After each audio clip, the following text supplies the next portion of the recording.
কালপা একটা পাহাড়ি গ্রাম, যেখানে আকাশ যেন একটু বেশিই নীল আর সময় একটু ধীরে চলে।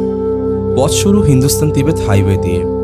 আঁকাবাঁকা রাস্তা, একদিকে খাড়া পাহাড় আর অন্যদিকে অতল খাদ, কিন্তু ভয় নয়, শুধু বিস্ময়। রাস্তায় হঠাৎ একটা জায়গা যেটা কোনো গুগল ম্যাপে নেই, কিন্তু মনে গেঁথে যায় চিরদিনের মতো। কালপার এক প্রাচীন গহনা কঠি মন্দির। কাঠের কারুকাজে লুকিয়ে আছে শত বছরের ইতিহাস, এমন শান্তি যেন শব্দ ছাড়াই প্রার্থনা হয়। তারপর পৌঁছালাম সুইসাইড পয়েন্টে। নামটা ভয়ঙ্কর হলেও এখানে দাঁড়িয়ে যেন এক অন্যরকম মুক্তি পাওয়া যায়। পাহাড়, শুধু পাহাড়, আর আমি আর আমার ভয়।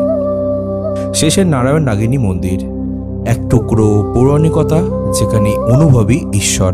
কালপা শুধু একটা জায়গা না, এটা একটা অনুভব যেটা ভিতরে কিছু বদলে দিয়ে যায় চুপচাপ।